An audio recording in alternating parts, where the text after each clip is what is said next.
శ్రోతలకు నమస్కారం. మనకి దీపావళి అంటేనే దీపాల పండుగ. కానీ మనం దాన్ని బాణసంచా పండుగగా మార్చేసి విపరీతమైనటువంటి కాలుష్యాన్ని తెస్తున్నాం. ఇప్పుడున్నటువంటి పరిస్థితుల్లో కోవిడ్-19 వ్యాధి కారణంగా మనకి శ్వాసకోశ సమస్య అనేది ఒక ప్రధానమైనటువంటి సమస్యగా తయారైంది.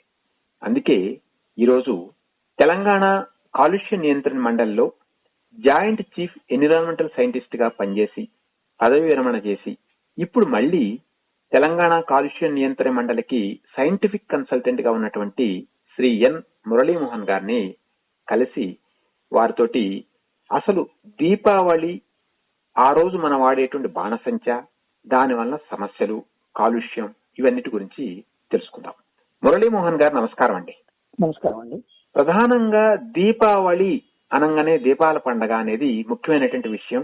కానీ బాణసంచ విపరీతంగా కాల్చడం వలన కాలుష్యం ఎక్కువ చేసే పండగ అనేటువంటి భయం వేస్తా ఉంది. మీరేమంటారు? అవునండి, ఒకప్పుడు మనము సంప్రదాయంగా చేసుకునేవాళ్ళం. దీపావళిని వెలిగించి స్వీట్స్ పంచుకొని ఆనందంగా ఉంటుండేవాళ్ళం. కానీ ఇప్పుడు ఏంటంటే ఈ మధ్యలో ఈ టపాసులు, బాణసంచ బాగా కాల్చడం, దానివల్ల వచ్చేటువంటి వెలుతురులు, మినుగుళ్ళు, రకరకాల రంగులు, శబ్దాలు ఇవన్నీ కూడా ఒక రకంగా ఆనందిస్తున్నారు పిల్లలు, పెద్దలు కలిసి. అయితే దీంతో పాటుగా మనకు 2 సమస్యలు వస్తున్నాయి, ముఖ్యమైన సమస్యలు. ఒకటి వాయు కాలుష్యము, 2 శబ్ద కాలుష్యం. ఈ వాయు కాలుష్యం ఎందుకు వస్తుంది అంటే అందులో వాడుతున్నటువంటి కెమికల్స్, ముఖ్యంగా పొటాషియం నైట్రేట్, అది మండే స్వభావం ఉంటుంది. దాంతో పాటుగా బొగ్గు పొడి, తర్వాత రంగురంగులు రావడానికి, అంటే ఆకుపచ్చగా, ఎరుపు రంగా, ఎల్లో కలర్ ఇట్లాంటి రావడానికి రకరకాల కెమికల్స్ కాంప్లెక్స్ ని వాడుతుంటారు. తర్వాత ఇవన్నీ కూడా ఏం చేస్తాయి, మండినప్పుడు ఆక్సైడ్స్ గా అవుతాయి. ఆక్సైడ్స్ అయినప్పుడు ఈ ఆక్సైడ్స్ కెమికల్స్ తో పొడితో పాటుగా వాతావరణానికి విడుదలవుతాయి. ఊపిరితిత్తుల ద్వారా శరీరంలో ప్రవేశించి అనేక ఇబ్బందులు కలిగేస్తాయి. కొంతమందికి ఊపిరితిత్తుల సమస్య ఉందనుకోండి, వాళ్ళకి ఇంకెక్కితే ఎక్కువ వస్తుంది. సపోజ్ ఆస్మా ఉన్నది అనుకోండి, ఆస్మా ఉన్న వాళ్ళకి ఇంకా ఎక్కువ సమస్య క్రియేట్ చేస్తుంది. అట్లనే ఈ మధ్యన మనకు కొత్త పరిణామం ఏంటి, కోవిడ్ ముఖ్యంగా ఊపిరితిత్తుల మీదనే ప్రభావం చూపిస్తోంది. అట్లాంటి సందర్భాల్లో ఈ లేదా బాణసంచ కాల్చడం వల్ల ఇంకింత ఎక్కువగా వాతావరణం కలుషితం అవుతుంది. ముఖ్యంగా చలికాలంలో వాతావరణం లోపల ఎక్కువగా తేమ ఉంటది, గాలిలో ఎక్కువగా వ్యాప్తి చెందదు. ఇక్కడ గాలి అక్కడే ఉంటుంది. వేరే సీజన్స్ లో మాత్రము ఈ విండ్ డైరెక్షన్ తో పాటుగా గాలి వేగంగా కొత్త ప్రాంతానికి వెళ్ళిపోతుంది. కానీ ఈ శీతాకాలంలో ఈ వాతావరణం అంతా చలిగా ఉండడం వల్ల, అంటే మంచు ఉంటుంది మన పై లేయర్స్ లలో, ఈ మంచు వల్ల ఏమవుతుంది, ఈ ఇచ్చినటువంటి వాయు కాలుష్యము ఆ చుట్టుపక్కల పరిసరాలలో ఉంటుంది. అలా ఉన్నప్పుడు మనం అదే గాలి పీల్చుకుంటాం, మన కొత్త గాలి అంటూ రాదు కదా. అవును. సో ఆ గాలి వలన మనకి ఇబ్బందులు ఏర్పడతాయి. ప్రత్యేకంగా పిల్లలకు, తర్వాత వృద్ధులకు, ఎవరైతే జబ్బులు ఉంటాయో, గుండె జబ్బులు పేషెంట్స్, అలాంటి వాళ్ళకి స్వచ్ఛమైన గాలి దొరక్క వాళ్ళు చాలా ఇబ్బందులు పడతారు. ఇప్పుడు మన పిల్లలు గాని, పెద్దలు గాని రకరకాల బాణసంచాన్ని కాలుస్తా ఉంటారు మురళీమోహన్ గారు. ఇవన్నీ కూడా మరి ఒక్కొక్కటి ఒక్కొక్క రకమైనటువంటి కాలుష్యాన్ని కలిగిస్తుంటాయా? అన్ని ఒకటే రకమైనటువంటి కాలుష్యాన్ని కలిగిస్తుంటాయా? లేదండి, అన్ని ఒక రకమైన కాలుష్యమే.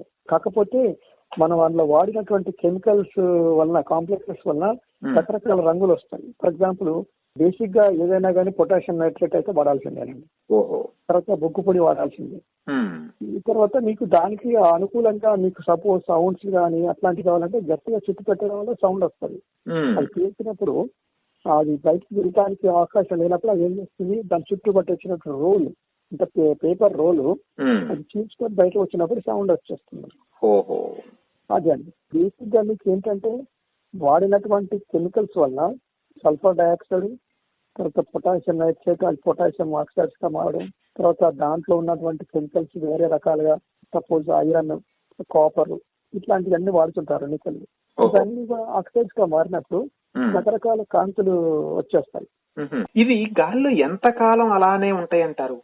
అంటే ఇప్పుడు మనకు గాలి ఇట్లా రకరకాల డైరెక్షన్స్ లో గాలి వీస్తుంటది. కానీ ఒక్కోసారి ఈ శీతాకాలంలో ఏంటంటే గాలి స్తబ్దత ఉంటుంది. వచ్చినటువంటి కాలుష్యము వాతావరణంలో ఎక్కువ దూరం వ్యాప్తి చెందదు, లోకలైజ్డ్ గా ఉంటుంది అన్నట్టు. అలాంటప్పుడు మనకు ఎక్కువ ప్రభావం చూపిస్తాయి మన ఆరోగ్యం పైన. తర్వాత ఇంకొకటి ఏంటంటే ఇది కొంతకాలానికి అంటే దాదాపు ఒక 10-15 గంటల తర్వాత సెటిల్ అయిపోతుంది. మనలో ఆ బరువు పార్టికల్స్ ఏమైనా ఉంటే అవన్నీ సెటిల్ అయిపోతాయి, మళ్ళీ మన భూమి మీద చేస్తుంది. ఓహో, అది జరుగుతుంది. కాబట్టి ఇప్పుడు మీరు చెప్పినట్టుగా ఇవన్నీ కూడా విషపూరితమా మనం పీల్చుకుంటే ఏమన్నా? అవునండి, మనకు ఆరోగ్యం మీద ప్రభావం చూపిస్తాయి. ఎందుకంటే మీకు కెమికల్స్, ఫర్ ఎగ్జాంపుల్ నికెల్ ఉన్నట్టుకోండి, నికెల్ సంబంధించిన కాంప్లెక్సెస్ వాడినప్పుడు ఊపిరితిత్తుల మీద మనకు రకరకాల వ్యాధులు రావడానికి అవకాశం ఉంది. శరీరానికి వచ్చింది అనుకోండి, క్యాన్సర్ కారకాలు కావచ్చు. ఇట్లాగా మనకు అతిగా ఒక్కొక్క మెటల్కి ఒక్కొక్క రకమైన ప్రభావం ఉంటాయండి. అందుకని ఈ మధ్యన ఏం చేస్తున్నారంటే శాస్త్రీయంగా గ్రీన్ క్రాకర్స్ అని చెప్పేసి ఒక కొత్త రకమైన క్రాకర్స్ ని ప్రవేశపెట్టారు మార్కెట్ లో. అంటే ఏంటవి? గ్రీన్ క్రాకర్స్ అంటే ఇప్పుడు ఉన్నటువంటి క్రాకర్స్ కంటే తక్కువ పొల్యూషన్ రిలీజ్ చేసేది. బట్ ఇంతకు ముందు వాటిలాగా ప్రభావమైన పొల్యూషన్ ఉండదు. 30-40% తక్కువ పొల్యూషన్ వస్తుంది. తర్వాత ఫర్ ఎగ్జాంపుల్ అది కాల్చామనుకోండి, చిచ్చుబుడ్డి కాల్చాము. ఆ చిచ్చుబుడ్డి కాల్చినప్పుడు దాంట్లో నుంచి వచ్చే సౌండ్ తక్కువ ఉంటుంది. దాదంతా అదే లాస్ట్ చివరికి తొందరగా ఆరిపోయేటట్టుగా అందులో ఒక చిన్న కెమికల్ ఉంటుంది అన్నట్టు. అది ఒకటి. తర్వాత ఎక్కువగా పొగ రాకుండా ఉండడం, ఇట్లాంటి కొన్ని మాడిఫికేషన్ చేస్తారు అన్నట్టు. సో అందుకని మనకు హైదరాబాద్ అనేది ఇప్పుడు ప్రస్తుతం డేటా ప్రకారంగా మోడరేట్ సిటీస్ లో ఉందండి. వాయు కాలుష్యంలో ఎన్విరాన్మెంట్ ఎయిర్ క్వాలిటీ ఇండెక్స్ అని చెప్పేసి మనకు ఒక పట్టిక ఉంటుంది. ఆ పట్టికలో 101 నుంచి 200 లోపల ఉన్నట్టయితే మోడరేట్ సిటీ అంటారు.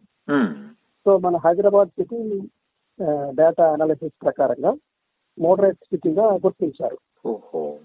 చివరిగా మురళీమోహన్ గారు, మీరు ఒక కాలుష్య నియంత్రణ మండలిలో సైంటిఫిక్ కన్సల్టెంట్ గా చేస్తున్నారు. ప్రజలకి మీరు ఇచ్చేటువంటి సూచన ఏంటి దీపావళి సందర్భంగా? ఇంతకు ముందు దీపావళి వేరు, ఈ సంవత్సరం దీపావళి వేరు. అవును, ఎందుకంటే మనకు కోవిడ్ పరిణామాలతో మరణాలు సంభవించాయి. ప్లస్ చాలా మంది అదృష్టవశాత్తు బయటపడ్డారు. వీళ్ళందరికీ కూడా ఇబ్బందికరమైంది. దీపావళి టపాసులు కానీ కాల్చడం, వీళ్ళు జాగ్రత్తలు తీసుకొని ఇంటి ఓపొట్టునే ఉండడం మంచిది. మాస్క్ ధరించి ఇంట్లోనే ఉండి కేవలం దీపావళి ప్రమిదలను వెలిగించి చక్కగా కుటుంబ సభ్యులతో తీసి పంచుకొని ఈ దీపావళి చేసుకోవడం ఇష్టం.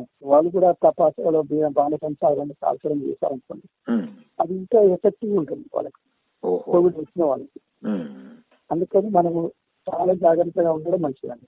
అంటే ఒక సామాజిక బాధ్యతగా ఫీల్ అయ్యి ప్రతి వాళ్ళు కూడా వీలైనంత వరకు తక్కువ, వీలైతే అసలు కాల్చకుండా దీపాలతోటి స్వీట్స్ తోటి దీపావళి కనుక చేసుకున్నట్లయితే అందరికీ ఉపయోగం. ముఖ్యంగా కోవిడ్ వ్యాధి వచ్చిన వాళ్ళకి, అలాగే మరి రాకుండా జాగ్రత్త పడటానికి, శ్వాసకోశాలు పాడైపోకుండా ఉండటానికి మన వంతుగా మన బాధ్యతని నిర్వర్తిస్తే బాగుంటుంది అంటారు.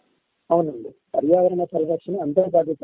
ఇప్పుడు ప్రాంతంలో 5 కాల్చినా 10 మంది కాల్చినా అది అందరికీ ఎఫెక్ట్ అవుతుంది. ఆ 100 మందికి కూడా ఎఫెక్ట్ కావడానికి అవకాశం ఉంది. అందుకని అందరూ బాధ్యతగా ఉంది, అందరూ బాధ్యత నిర్వర్తించినట్టయితే ఎవరికి ఇబ్బంది ఉండదు. మంచి సమాచారాన్ని, సూచనల్ని తెలియజేశారు మురళీమోహన్ గారు. ధన్యవాదాలండి. నమస్కారం అండి. ధన్యవాదాలు.